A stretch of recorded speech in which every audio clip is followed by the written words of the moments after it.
Hey everybody, this is Alzorath, and welcome to Alwa's Awakening. This is going to be a walkthrough, not a speedrun. It's going to be showing you how to beat the game without using speedrun techniques such as the bubble hop, the block jump, the wall. If you know what those are, you know what the speedrunning for this game is.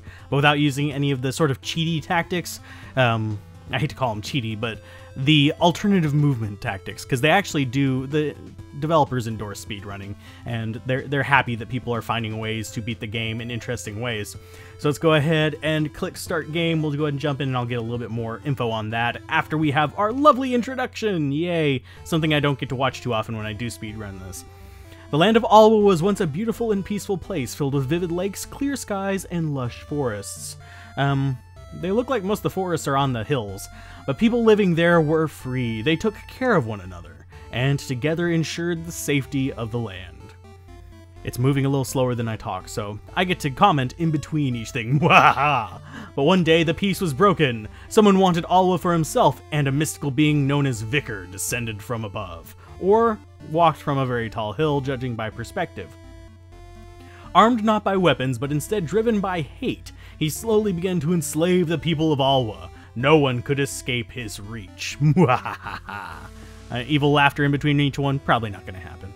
But Vicar formed the Protectors. Together they sought to claim the ornaments, which are said to give their owner immense power, as well as an army of Magica wizards. The ornaments had always been in the hands of the people, safe from evil. With them captured by Vicar, all seemed lost. Oh no!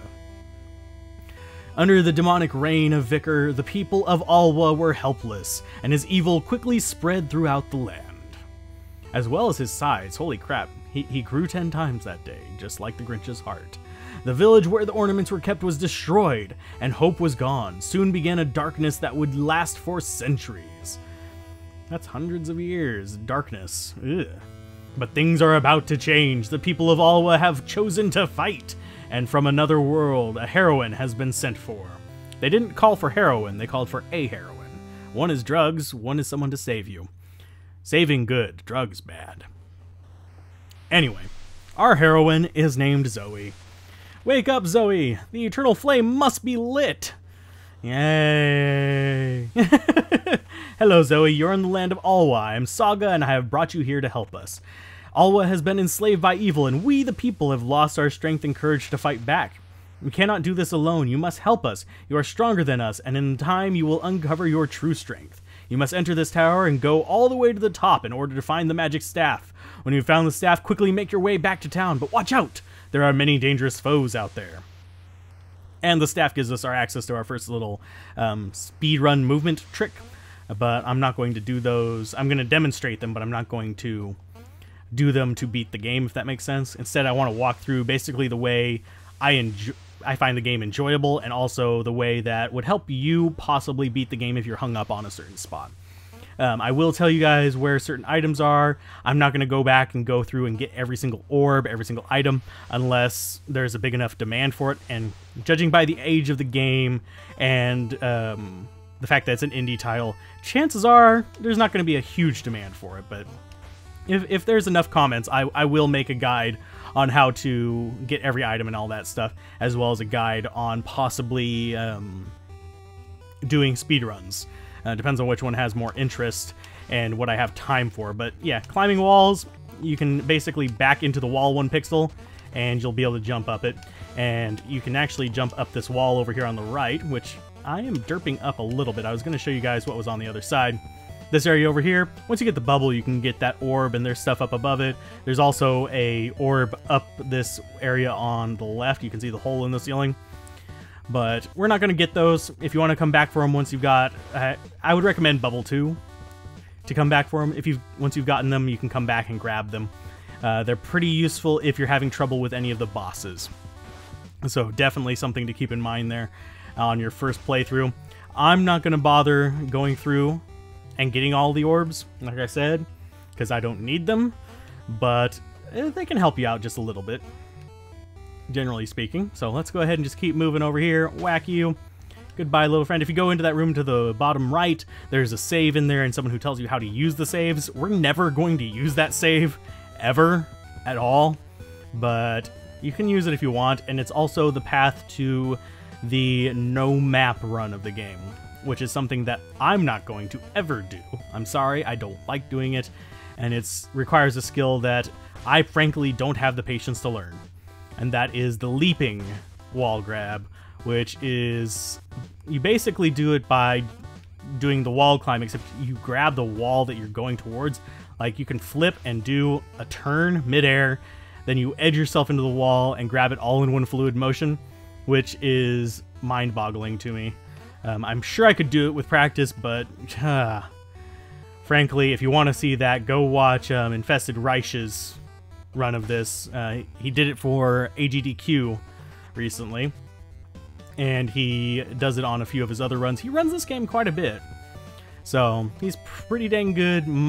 My top recorded speed was about an hour. My top speed period off camera was about, I want to say, 45 to 50 minutes, but I'm without practice right now. It's been a long time since I've speed ran this game, and that's one of the reasons why I'm doing the walkthrough, just to get used to, you know, the controls again and possibly look at the paths and stuff like that. I do know the two main paths though. But welcome, Zoe. This is the town of Westwood. Thank you for coming to the land of Alwa. You have been sent for because we are weak. You must help us destroy the evil that threatens our land. Go back to the cave just outside of town and talk to the knight.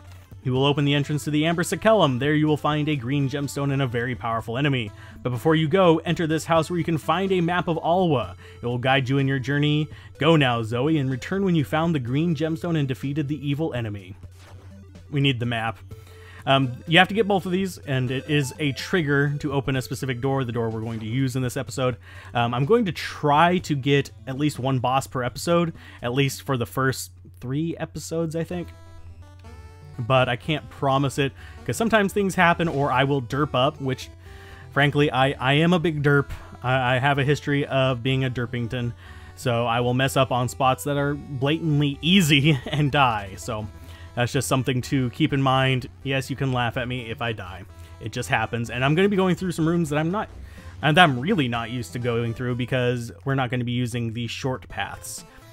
But anyway, let's go ahead and smack the crap out of this skeleton, because he's in the way. We will grab that orb, just not right now.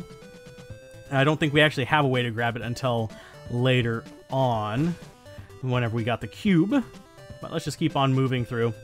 I could have gone back and grabbed that heart. Don't need it because I'm at full life. You only have 3 hits that you can take. So that it's kind of important to be a little bit cautious with your life, even if you know what you're doing, because, you know, things can happen and you can get hurt by stupid crap. So let's go ahead and just keep moving along. I'm moving along. Those spikes right there are not instant kill, but first things first, we are actually going to grab what is considered a secret, but it's a secret that's necessary to beat the game. So grabbing it is necessary to completing the title. So let's just go ahead and duck across here. You have to jump across the platforms to get here, but it's not too difficult to do. The timing on it, you might get hit, but drop down here and we get ourselves the copper coin. You found a nice shiny copper coin. It looks really shiny. They only said shiny once. I said it twice to make it extra. But anyway, climb up these ladders or wall hop up the walls. It doesn't matter which. And just get up here. Here's a spot where I sometimes take derp damage, but I didn't today. Just jumping across there. I'm really bad at timing jumps across places like that. Easiest way across here for the new player, jump down here and then jump across. Boom. And if you just keep moving, you won't get hit. The other way, you kind of have to dodge a little bit on the platforms to avoid getting hit. Or you can just get hit by the skeleton, who immediately gives me a heart, thankfully. That's an example of how Alzorath derps. I get hit by really stupid crap. If you're wondering how I'm lighting those without attacking, you can press up to light those, or you can attack to light those. I prefer pressing up because it's just a fidget of my finger, and you don't see the character actually do anything, so it's a lot smoother looking. That's just my personal preference. I see people attack it all the time in speedruns and normal. But in speedruns, you only save like 3 times. So that's an entirely different thing. I will be doing a lot more saving than speedrunners, just because, yeah, I feel like it. And I feel like showing you where the different save rooms are so you can recover. If you can do the wall jump, you can wall jump up this and get straight to the cube. And this is a way you can go to save keys, because you'll be able to go and get another key from that way. But, like I said, not using those tactics to beat the game, so we're going to avoid those, because not everyone can do them. Well, everyone can do them, it's just not everyone has the platforming dexterity to do such a thing. And as far as that cube, it will sometimes get stuck in that hole. You just back up and nudge it again. I was lucky that time it didn't get stuck. But it is a thing that happens. And we'll wait for this guy. Take patient routes, because I am not in a rush to get through here. Boom! First platforms! Yay! The save room that you can do the no map run is just through those stars to the left there. Stars indicate a save room, by the way. And that is how you'd get in here. You'd actually climb that wall that I was standing on top of with the ladder in it. It's a nightmare to do. And you can do it without the map. And if memory serves, you can actually beat the game without the map. Oh, fun trick. You saw the fireball goes through my head. I'm actually holding down. And you'll see that as I stop walking, I immediately go into the crouching position. It thinks I'm still crouching, but it's moving me along the axis, which is kind of a neat little trick that you can use in a few places in the game. That's the main reason I was showing it off there. I might use it later, so if you ever see me near one of these little shooter things, and it's head height, and it's not shooting at me, it's because I'm using that trick.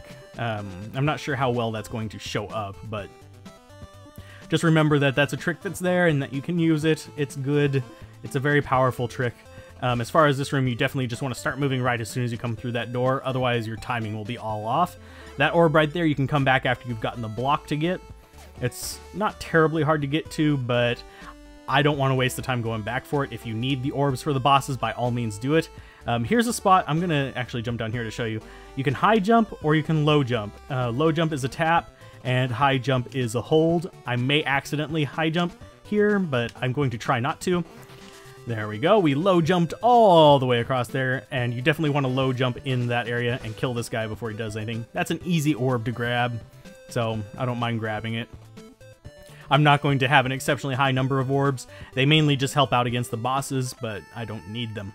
You found the green gemstone. It glows with a mysterious light. You place it in your staff, and it fits perfectly. You can hold up and press attack to create gemstone blocks.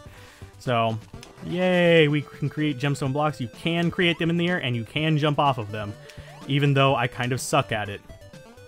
And if you really, really want to be a pain in the butt, there is a hidden passage up there to the left, I think. Yeah, there is. Yeah, it's right there. Boom, ba-boom. Doesn't really go anywhere just yet, but hey, it's there. It's a fun thing to kind of point out.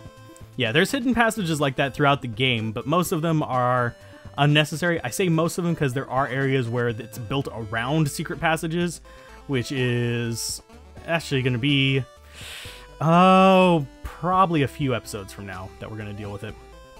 But I will be showing off the main ways to get to these things without using those tricks, so you don't have to worry about knowing how to do any weird wall jumps or stuff like that to get to them.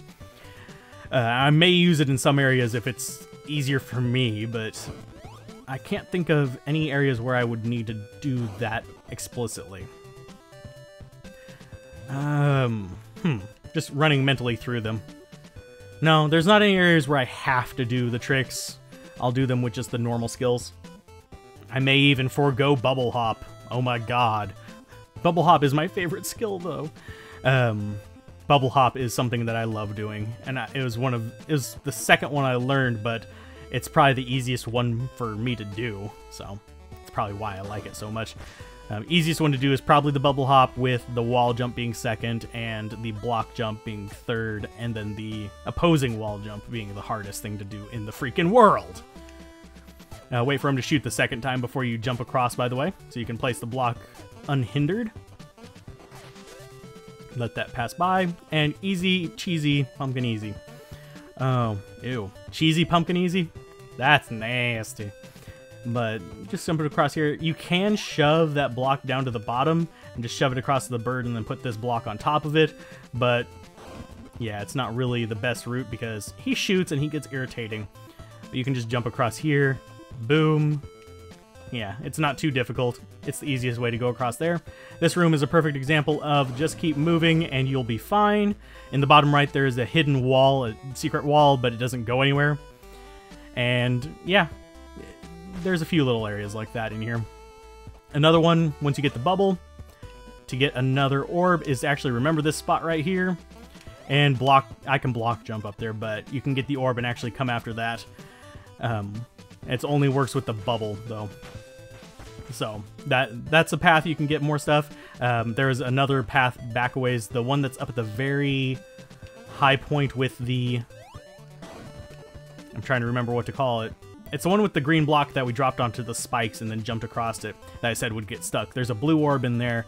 You can get that with the second bubble, or if memory serves, there is a secret passage in there.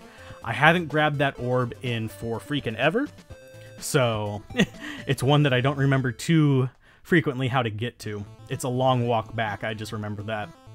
Blue orb right here.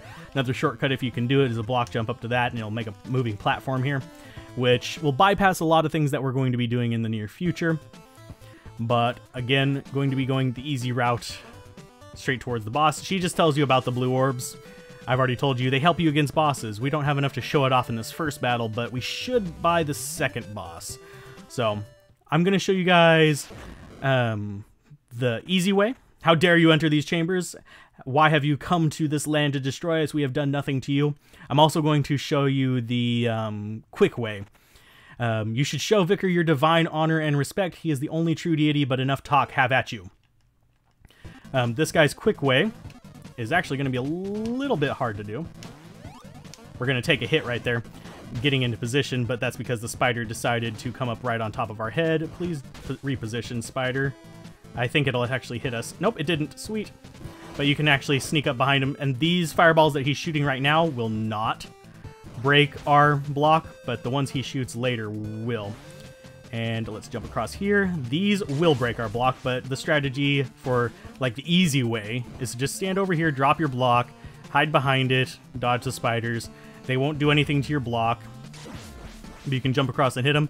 You may have noticed whenever I was hiding on the block over here, I was actually moving out before I went to swing at him. That's because he overhangs the cliff by 1 pixel. So if you jump up while you're pressed right up against it, your face is going to clip against his leg and he's going to do damage to you. Oh, jeez. Oh, Alzorath, no, don't die to that. But yeah, that's the 2 ways you can really kind of approach him. You can get 2 hits per cycle if you're over here in the corner. You only get 1 if you're hiding over on that other platform behind your block. And you only have to replace the block whenever he gets to the orbs, so the orbs are a little bit painful. They deal 1 damage just like everything else, but they are intimidating. But I believe that might be enough for the first episode. I'm not positive. Oh yeah, I do need to grab this one over on the left over here. I told you guys I was probably going to grab it, so let's go ahead and grab this 1 orb over here. And then we'll jump back up to Westwood in the next episode. Westwood is just outside this door and up. So you just grab it like that. Woo, we got 6 orbs.